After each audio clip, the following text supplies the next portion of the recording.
continuaremos com o nosso propósito de culto, de quebra de barreira, destravando. Obrigado, querido. Destravando pelo poder do Espírito Santo. Eu creio, a palavra de Deus diz que o nosso trabalho não é em vão. E tudo aquilo que nós fazemos, façamos para a glória de Deus. E se nós fazemos para a glória de Deus, não importa o que outras pessoas possam dizer. O importante é o que Deus está falando de nós ou está nos observando. O mais importante é nós sermos aprovados por Deus. E eu tenho certeza que Deus colocou esse propósito em nossos corações. Não foi por acaso, mas é porque Deus tinha algo a falar em nossos corações.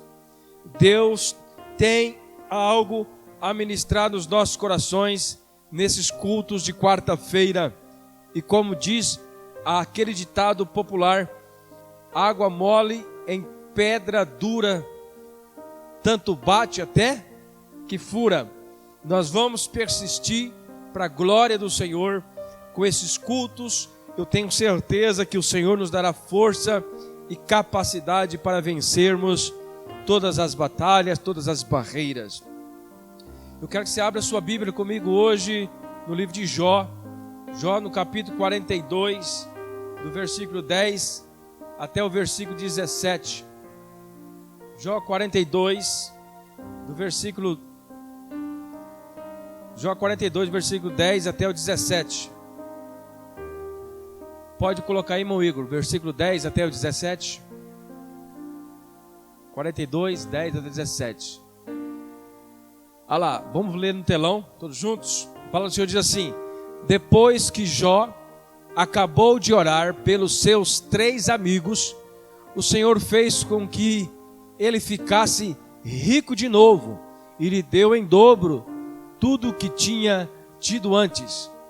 Todos os seus irmãos e irmãs e todos os seus amigos foram visitá-los e tomaram parte um banquete na casa dele.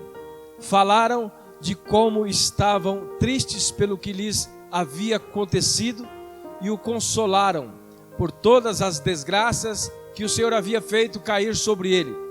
E cada um lhes deu dinheiro e um anel de ouro. O Senhor abençoou a última parte da vida de Jó mais do que a primeira. Ele chegou a ter 14.000 ovelhas, 6.000 camelos, 2.000 bois e 1.000 jumentas. Também foi pai de 7 filhos e 3 filhas. A primeira deu nome de Gemina, a segunda chamou de Cássia e a terceira de Querem-Abuque. No mundo inteiro não havia mulheres tão lindas como as filhas de Jó, e o pai o fez herdeiras dos seus bens junto com seus irmãos. Depois disso, Jó ainda viveu 140 anos, o bastante para ver netos e bisnetos, e morreu bem velho. Amém? Pai, nós te adoramos, glorificamos o teu nome pela tua palavra, e aqui está lida. Eu tenho certeza que o Senhor tem algo a falar conosco nesta noite através desta palavra. Então eu peço ao Senhor que fale conosco no nome do Senhor Jesus. Amém. A história de Jó é bem conhecida da igreja. Todos nós sabemos, já ouvimos muitas mensagens sobre a história desse homem. Esse homem que era rico, era um homem rico, muito rico, e ele era muito íntegro. A palavra de Deus vai nos dizer que um certo dia houve uma reunião, assim diz a palavra lá no capítulo 1, 2 e 3, você vai ver esta história de Jó. E ali o Senhor estava, e a Bíblia diz que o diabo então chegou naquele lugar. Parece ter um pouco estranho você falar, como que o diabo foi falar com Deus?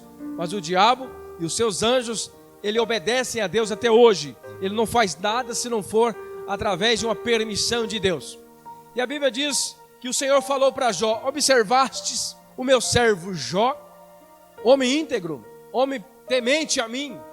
Então o diabo falou para o Senhor: mas também o Senhor dá tudo o que ele quer. Ele tem riqueza, ele tem os melhores filhos, ele tem gado, ele tem tudo isso. É por isso que ele é íntegro, por isso que ele te adora. E a Bíblia vai dizer que Deus permitiu que o diabo tocasse nos seus filhos, tocasse na sua saúde, tocasse nos seus bens, tirasse tudo de Jó. E Jó ficou em cinzas, ou melhor, deitado em cinza, coçando as suas feridas, suas lepras, tamanha dor que esse homem sentiu. Mas a Bíblia vai dizer que em nenhum momento Jó, ele blasfemou contra Deus. E um texto muito claro desse capítulo vai dizer assim que Jó disse para os seus amigos: olha, o Senhor me deu, o Senhor tirou, bendito seja o nome do Senhor. Jó, ele temia o Senhor, como nós cantamos aquele corinho, não por aquilo que o Senhor fazia ou poderia fazer, mas Jó adorava o Senhor por aquilo que ele era. Então nós aprendemos com esse homem muitas experiências, e eu tenho certeza que o Senhor tem para nós uma palavra nessa noite sobre a vida deste homem. Como nós estamos no tema destravando pelo poder do Espírito Santo, nós precisamos realmente destravar o nosso entendimento sobre como Deus trabalha sobre a sua igreja e sobre como Deus pode realmente nos abençoar ainda mais quando nós entendemos os planos e os propósitos de Deus, quando nós entendemos a forma como Deus age. Com certeza nós seremos mais vitoriosos, ou nós vamos chegar a um momento em que nós vamos ver que nós vivemos uma vida vitoriosa. Porque a questão não é só receber uma vitória, a questão é nós vivermos uma vida vitoriosa. E viver uma vida vitoriosa significa viver constantemente esta vitória em nossas vidas. Pois a vitória, ela já nasceu conosco. A vitória, ela já está conosco desde quando nós nascemos. Desde quando nós somos gerados lá no ventre da nossa mãe.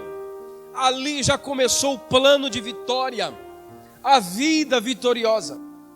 Porque a vida vitoriosa, ela não depende simplesmente de coisas materiais, mas a vida vitoriosa é quando nós entendemos que nós temos um plano para ser cumprido nessa terra, ou nós temos um propósito diante de Deus para ser cumprido nessa terra. A vida vitoriosa é entender que esse mundo é passageiro e nós somos apenas como um relâmpago, como diz a palavra. Nós somos apenas como uma flor que nasce, murcha e seca, mas a nossa vida eterna, ela continua. E quando nós entendemos isso, nós vivemos mais alegre.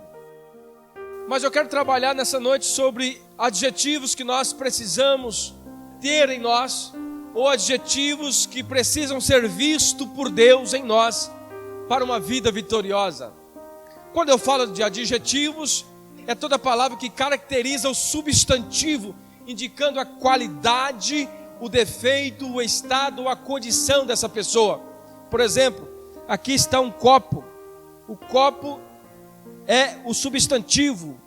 O copo cheio já é o adjetivo. Cheio é o adjetivo.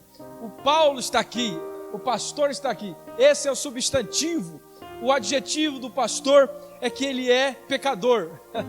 Um dos adjetivos do pastor é que ele é pecador. O outro adjetivo, o pastor é careca, é verdade. É um adjetivo, né? Um adjetivo de qualidade. Será que é qualidade ser careca? Mas não sei, para mim eu gosto de ser careca. Adjetivo. Então nós precisamos ter esses adjetivos. E quais serão, pastor, esses adjetivos que nós precisamos ter? Observa bem, nós somos servos do Senhor. Eu sou o Paulo, a Simone, a Antônia, a Raquel, a irmã Fabiana. Nós temos esse nome é o nosso substantivo. E o nosso adjetivo? Qual é o adjetivo que nós precisamos? O primeiro passo que nós olhamos aqui neste homem, o próprio Deus falou para ele: ele é um homem íntegro. Então Jó é o substantivo, o adjetivo de Jó, íntegro. Jó era íntegro. Nós precisamos ser íntegros. Integridade pode ser descrita como honradez, pureza. Íntegro, a pessoa que realmente se considera as outras, uma pessoa que afasta-se do mal, uma pessoa que realmente busca fazer o bem, uma pessoa íntegra. O primeiro adjetivo que nós vemos aqui na palavra, para nós vivermos esta vida vitoriosa, assim como Jó, que foi o próprio Deus que olhou dos céus e disse: tu viste o meu servo Jó? Íntegro. Versículo 3 diz assim, Jó 2, versículo 3: disse então o Senhor a Satanás: reparou em meu servo Jó? Não há ninguém na terra como ele, irrepreensível, íntegro, homem que teme a Deus e evita o mal. Ele se mantém íntegro. Olha que interessante o restante do versículo. Deus falando, ele se mantém íntegro, apesar de você me haver instigado contra ele para arruiná-lo sem motivo. O texto está dizendo que Jó continuou íntegro, mesmo o diabo tentando ele sem motivo, sem nenhum motivo, ele continuou íntegro. Talvez Jó poderia pensar ou se levantar e dizer, mas Deus, eu sou íntegro, eu sou temente, por que que isso está sobrevindo a mim? Por que que está acontecendo estas coisas? Jó poderia ter questionado, poderia ter saído da sua integridade. Jó poderia ter dito, não vou mais servir a Deus. Eu sou íntegro, eu faço tudo corretamente, eu primeiro tento fazer tudo corretamente, e agora sobrevêm estas coisas sobre a minha vida, os meus filhos morrem, os meus gado morrem, a minha fazenda é queimada, tudo é destruído. Mas a palavra de Deus está dizendo que ele continuou sendo íntegro, apesar de ter sido instigado ou tentado por Satanás. Ele continuou sendo íntegro. Meus irmãos, para nós termos esta vida vitoriosa, nós precisamos unicamente ou exclusivamente de ter esta integridade em nossos corações. E ser íntegro não é tão fácil assim. E quando eu falo para nós sermos íntegros, eu não estou dizendo que nós somos totalmente capazes de sermos íntegros. Tudo aquilo que nós trazemos pela palavra de que nós devemos ser, nós temos que olhar para Cristo. Lembre-se disso. Quando nós olhamos para Cristo, nós vemos a nossa integridade. Porque é impossível para mim e para você hoje ser essa pessoa 100% íntegra. Mas quando nós olhamos para Cristo, a Bíblia diz que Ele levou sobre si todas as nossas dores, todos os nossos pecados, o castigo que estava sobre Ele, que nos trouxe a paz. Ele foi íntegro por nós. Nós não podemos olhar aqui e falar, pastor, mas que essa mensagem é muito dura, eu não consigo ser íntegro, eu não consigo ser essa pessoa 100%. Sim, eu sei, eu também não consigo. Mas o que nós temos que olhar para a palavra, querido, e saber que esta é a vontade de Deus, é que nós sejamos íntegros. Então nós temos que nos esforçar o máximo possível para nós sermos íntegros, porque isso agrada o coração de Deus. E por mais que nós nos esforçamos em ser íntegro, nós não vamos conseguir ser 100%. Mas quando nós olhamos para a nossa falha, não consigo ser 100%. Mas quando eu olho para Cristo, Ele foi 100%. E se Ele foi 100%, eu também sou 100%. O diabo não pode olhar para mim e dizer, não, você não foi 100% íntegro. Não, ele tem que olhar para mim e ver Cristo, a obra de Cristo em mim, a obra de Cristo em você. Cristo foi 100% íntegro. E se Cristo foi 100% íntegro, eu também posso ser íntegro. A integridade, ela fala de ter coerência entre o que se diz e o que se faz. Coerência entre aquilo que se diz e o que se fala. Quer dizer, eu tenho que viver aquilo que eu falo. Integridade é você falar assim, ó, eu sirvo ao Senhor, eu adoro ao Senhor, mas está fazendo isso no dia a dia. Integridade é falar assim, ó, eu compro fiado e pago. Não é chegar lá no comércio e comprar e não pagar. Isso não é integridade. Integridade é você falar, eu amo meu irmão, na frente dele e nas costas dele você vai dizer também para o outro, eu amo aquele irmão é uma bênção. Isso é integridade. É você viver aquilo que você fala. Integridade tem a ver com comprometimento com os seus resultados e com a sua fé. Integridade tem a ver com comprometimento com os resultados da sua vida e com a sua fé. Você ser íntegro com você mesmo. Eu vou fazer isso, eu vou fazer no nome de Jesus. Deus vai me dar força e ser capaz de resolver os problemas. Ser íntegro, cumprir com aquilo que você fala. Ser íntegro tem a ver com o resultado que nós damos para aquilo que nós falamos e com a nossa própria fé. Porque às vezes nós falamos que servimos ao Senhor. Muitas pessoas dizem, eu sou cristão, eu adoro ao Senhor, mas não vem no culto, não adora o Senhor, não oferta, não dizima, não abençoa, não ora, não jejua. Como que essa pessoa pode dizer que é uma pessoa íntegra? Não pode. Integridade tem a ver com empatia. O que é empatia? Preocupação com o outro. Integridade tem a ver com empatia, você se preocupar com o outro.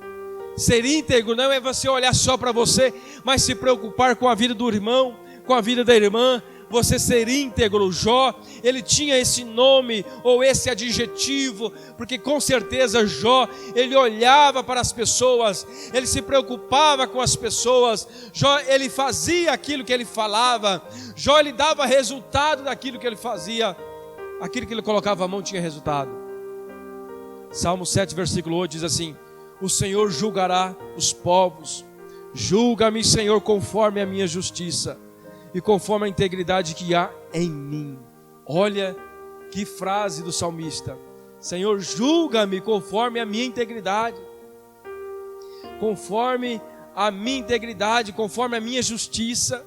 Será que nós seríamos capazes de dizer para o Senhor: Senhor, pode me julgar segundo a minha integridade? Será que você tem coragem de falar isso para o Senhor? Senhor, eu sei que eu tenho sido esforçado para ser íntegro. Será que o Senhor realmente vai olhar em você e vai falar como falou para Jó: ali está uma serva minha, uma serva fiel, uma serva que adora, uma serva íntegra? Aleluia.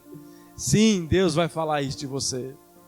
Você sabe por que Deus vai falar isso de você? Porque não é através das suas obras, porque as suas obras e as minhas obras, elas são falhas. Mas Cristo, mais uma vez, Ele cumpriu para mim e para você. Você não tem que ficar com a cabeça baixa, preocupada: mas isso não tem condições. Não tem sim, porque Cristo já fez isso na cruz do Calvário. O que eu tenho que fazer então, pastor? Eu tenho que me esforçar o máximo possível para ser esta pessoa íntegra. Por mais que você esforce, você não vai conseguir, mas pelo menos esforce. Cristo quer ver nosso esforço em fugir da aparência do mal. Provérbios capítulo 19, versículo 1 diz assim: melhor é o pobre que anda na integridade. Olha que interessante. Melhor é o pobre que anda na integridade do que o perverso de lábios tolo. É muito melhor sermos pobres financeiramente, mas íntegros, do que os ricos esbanjando riqueza, mas por trás disso tem corrupção. É melhor ser íntegro. Provérbios capítulo 2, versículo 7 também diz assim: Ele reserva a verdadeira sabedoria para os retos. A verdadeira sabedoria vem para os retos.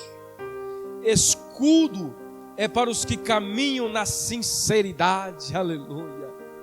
Então, se nós queremos ter uma vida vitoriosa, nós temos que buscar essa integridade. E a verdadeira sabedoria de Deus, ela só vai ser derramada sobre aqueles que são íntegros, aqueles que são retos. Aleluia. O escudo de Deus é para aqueles que caminham na sinceridade. Se nós não caminhamos na sinceridade, não existe escudo de Deus. Queridos irmãos, segunda lição que nós aprendemos com este homem, ou mais dois adjetivos de Jó que nós precisamos ter. Eu tenho certeza que você já sabe qual que eu vou falar. O adjetivo da paciência e o adjetivo da fidelidade. A Bíblia vai dizer lá no versículo 9 e 10 do capítulo 2 de Jó: Então sua mulher lhe disse: Você ainda mantém a sua integridade? Amaldiçoe o seu Deus e morra. Olha que conselho da esposa. Ele respondeu: Você fala como uma insensata. Aceitaremos o bem dado por Deus e não aceitaremos o mal? Em tudo isso, Jó não pecou com os seus lábios. Meus irmãos, a paciência, às vezes nós precisamos ter a paciência assim como Jó. A paciência de ouvir alguns absurdos da sua mulher ou do seu esposo, né? Às vezes nós temos que ouvir alguns absurdos. Talvez isso aqui não sirva para muitos aqui, mas às vezes você tem que ouvir alguns absurdos de pessoas do seu lado, da sua família, dos seus amigos, dizendo: para que você está indo na igreja? Para que você está fazendo essa campanha? Para que você está orando? Para que você está fazendo isso? As pessoas falam: amaldiçoa o seu Deus, para com isso, isso não dá em nada. Não é assim que as pessoas fazem? Não, muitos fazem assim. E nós temos que ter a paciência. Aí entra o adjetivo da paciência. Se nós não tivermos paciência ou não estivermos ligados em Deus em oração, nós também desfalecemos, nós desanimamos. Às vezes nós temos que ter paciência também para discernir o que está acontecendo sem sair do caminho. Jó, ele foi confrontado com a sua mulher. Tem certeza que a sua mulher também, entre aspas, tinha alguma razão em falar alguma coisa, porque talvez ela não aguentava mais ver o seu marido naquela situação, todo cheio de lepra, não poderia dormir na sua casa, porque leproso tinha que ficar isolado num canto. Eu tenho certeza que a agonia da sua esposa também era muito grande. O que a mulher de Jó não sabia, que ele jamais ia negar. Jamais Jó ia negar que Deus, ele tem o poder de dar e de tirar, e bendito seja o nome do Senhor. Por isso que Jó teve a paciência de discernir o que está acontecendo sem sair do caminho. O que eu quero dizer com isso? Às vezes você está caminhando com Cristo aqui hoje, nós estamos aqui na igreja, amanhã você está trabalhando, e de repente acontece algo inesperado. Acontece algo com você que você para e pensa, mas o que está acontecendo? Mas não era para acontecer isso, eu estou servindo a Deus, eu estou indo na igreja, por que está acontecendo isso? Aí que você tem que ter paciência de Jó. O adjetivo da paciência, de discernir o que está acontecendo na sua vida sem sair do caminho. E falar como Jó, o Senhor tem o poder de dar, o Senhor tem o poder de tirar. Assim como Jó disse, nós aceitaremos o bem do Senhor, não podemos aceitar o mal. O mal aqui no sentido de correção. Deus corrige a quem Ele ama. A palavra de Deus vai nos dizer que quando Deus está nos corrigindo, é porque Ele está nos chamando de filho. E quando o pai não corrige o filho, é porque o filho não é filho legítimo. A Bíblia vai dizer que Deus só corrige os filhos legítimos. Então, se você está sendo corrigido, é porque você é filho legítimo, como diz a palavra, e não filho bastardo. Manter a fidelidade a Deus nas adversidades. Nós precisamos, queridos, para nós mantermos uma vida vitoriosa, usar esses adjetivos em nossas vidas. Você é uma serva de Deus com paciência. Você é um servo de Deus com paciência, com fidelidade. Servir ao Senhor com fidelidade. Aceitar o bem por causa da graça.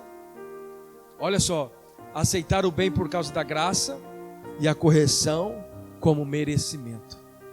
Entendeu? Quando Deus nos dá, é porque eu mereço? Não, é por causa da graça.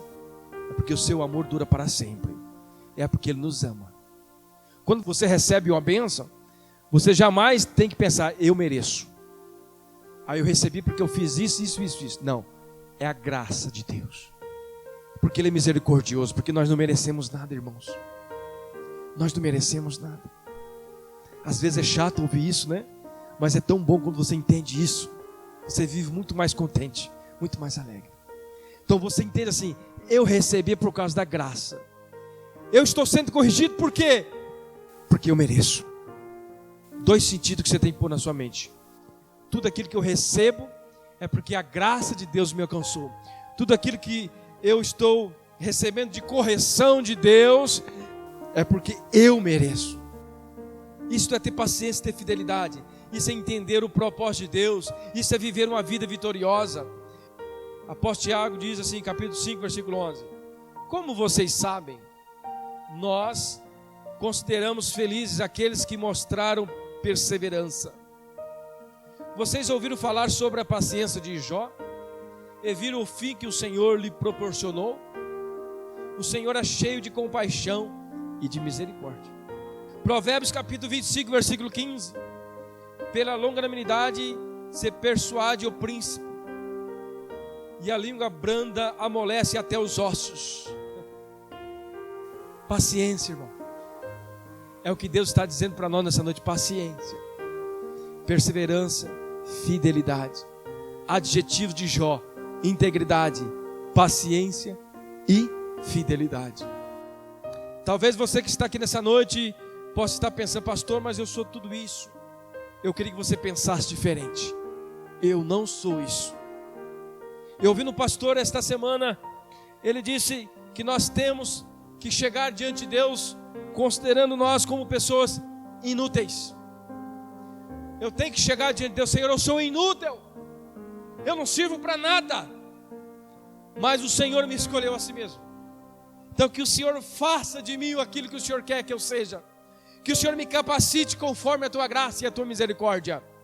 Nós só vamos conseguir entender os planos de Deus nas nossas vidas quando nós nos chegarmos diante de Deus, nos humilhando diante de Deus. Que Ele cresça e eu diminua. E para isso nós temos que entender esta palavra, a paciência e a fidelidade de Jó. Em terceiro lugar, meus irmãos, nós vemos aqui o adjetivo de Jó, a perseverança. Nós falamos da integridade, nós falamos da paciência e da fidelidade. São 3 adjetivos até agora que nós precisamos carregar conosco para nós termos uma vida vitoriosa. E por último aqui, perseverança. Jó venceu todas as notícias de destruição que seus servos relatavam. Ele não murmurou, não reclamou, ele se manteve firme. A Bíblia vai dizer que Jó perdeu os bois e os jumentos. A primeira notícia que um dos servos trouxe: Jó, você perdeu os bois e os jumentos. Roubaram. Jó, você perdeu as suas ovelhas. O fogo caiu do céu e matou as suas ovelhas. E servos também. Jó se manteve firme. Terceiro, Jó, você perdeu os camelos e os servos. Jó se manteve firme. E aí veio a última notícia. Por fim veio a notícia do vento forte. Estava Jó lá sentado, de repente, ó Jó, veio um vento forte e derrubou a casa onde estavam seus filhos e morreram todos os seus filhos. Imagina você receber uma notícia dessa. Imagina você sentado na sua varanda ali na sua casa e vem até você essas 4 notícias negativas. Notícias de derrota, de destruição. Mas a Bíblia vai dizer que mesmo assim Jó permaneceu firme no Senhor. Versículo 20 e 22 de Jó 1 diz assim: ao ouvir isso, Jó levantou-se, rasgou o manto, rapou a cabeça, então prostrou-se no chão em adoração. Alguém conseguiria adorar o Senhor nesse momento? Depois de você ouvir que os seus filhos morreram, um vento forte bateu na casa, Jó prostrou no chão e adorou. E disse, olha a frase: saí nu do ventre da minha mãe, e nu partirei. O Senhor deu, o Senhor levou. Louvado seja o nome do Senhor. Em tudo isso, Jó não pecou em nada. Não culpou a Deus. Parece um pouco fora da caixinha para os dias de hoje, quando nós falamos isso. Como assim, pastor? Morrer os filhos, eu vou adorar, eu vou chorar, eu vou berrar. Não é isso?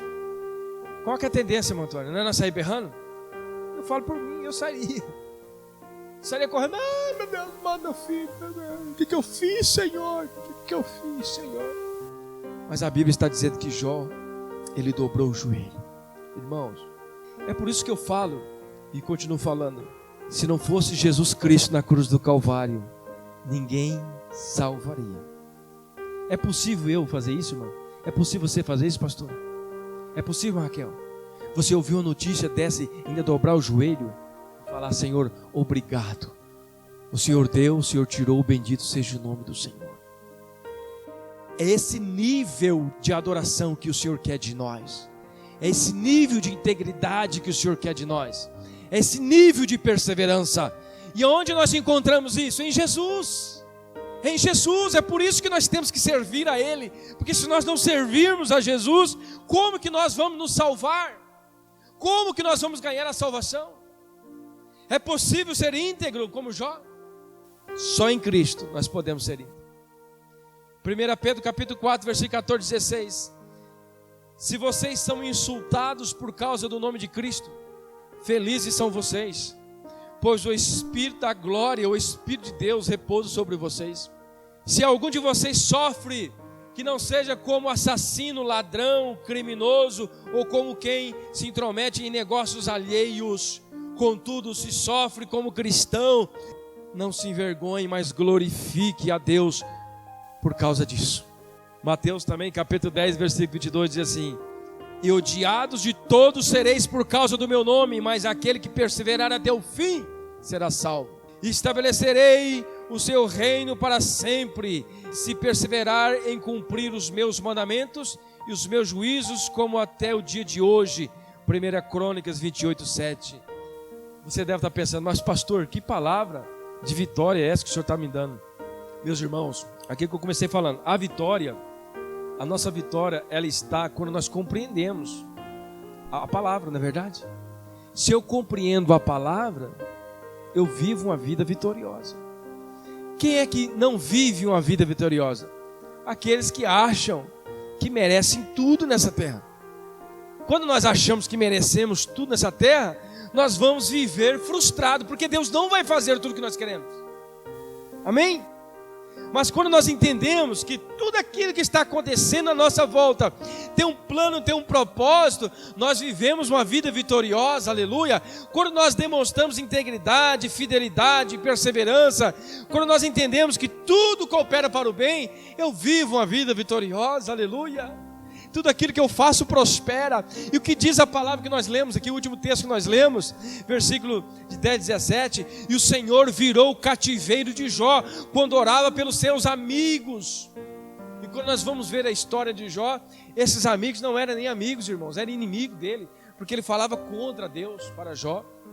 Deus repreendeu esses amigos. Deus virou o cativeiro de Jó. Como que Deus virou o cativeiro de Jó? Porque Jó foi íntegro, Jó foi perseverante, Jó foi fiel, Jó adorou o Senhor nas cinzas, Jó não murmurou, Jó compreendeu que Deus deu, Deus tirou, bendito seja o nome do Senhor. Então a vida vitoriosa está em nós compreender que tudo aquilo que está acontecendo à nossa volta tem um plano de prosperidade, tem um plano de bênção. É só nós esperar com paciência. Deus vai prover, Deus vai abrir a porta, Deus vai quebrar as muralhas. Se Deus tirou uma coisa, Ele dá em dobro, assim como Ele deu para Jó. A Bíblia diz que Deus deu para Jó em dobro tudo aquilo que ele perdeu. Não se preocupe com aquilo que está acontecendo agora, é lá na frente que você tem que observar. O que Deus está fazendo agora é um simples trabalhar de Deus na sua vida, é um simples agir de Deus para crescer dentro de você a integridade, a fidelidade, a perseverança, para lá na frente Deus entregar na sua mão aquilo que você tanto espera. Aleluia! É isso que nós temos que entender. Não é murmurar no tempo de hoje. O tempo de hoje é o tempo de escola. O tempo de receber está lá na frente.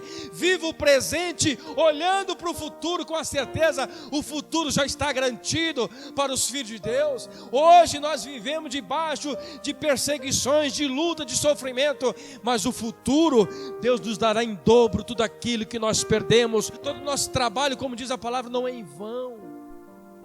Todo o nosso trabalho não é em vão. Aleluia. Aleluia. Vamos ficar de pé. Convido os irmãos aqui na frente. Vamos orar juntos aqui.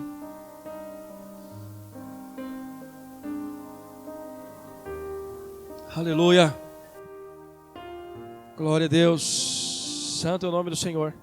Pai de amor, Deus fiel e verdadeiro, nós estamos aqui, Senhor, nesta oração, nesse clamor, e creio, Pai, que tudo aqui que nós estamos vivendo hoje, Pai, é apenas um plantar, é apenas um agir do Senhor, Pai, e que as bênçãos serão derramadas sobre a vida da Tua igreja. Ó Deus, um futuro, Pai, de bênção, um futuro está reservado para a Tua igreja, um futuro, Pai, onde não haverá mais dor, mais sofrimento, um futuro de muita prosperidade espiritual, material, um futuro, Pai, onde o Senhor tem preparado para os Teus filhos. E em nome do Senhor Jesus Cristo, Pai, nesta noite nós clamamos a Ti. Nós louvamos o Teu nome, Pai, pela vida dos Teus filhos que aqui estão. Oro pela vida do Igor, Pai, que está ali no som. Oro pela vida da irmã Antônia, Pai, da irmã Fabiana. Oro pela vida da irmã Raquel, da pastora, da minha vida. Oro pela vida desta igreja, Pai, de um modo geral. Ó Deus de poder, ó Deus, que o Teu reino, Pai, seja feito, que a Tua vontade seja feita nessa terra. Aleluia. Eu creio, ó Pai, que nós estamos em uma guerra contra as potestades, mas já estão derrotados no nome de Jesus, porque o Senhor nos deu a vitória através de Cristo. Aleluia. E nesse momento, Pai, eu oro expulsando toda enfermidade, oro expulsando todo levante satânico agora, em nome de Jesus. Saia do meio do Teu povo, Ó Pai, que eles tenham a liberdade de te adorar, de servir, em nome do Senhor Jesus Cristo. Entra lá dentro da casa, entra lá dentro do quarto, ó Deus, coloca o teu anjo ali, Senhor.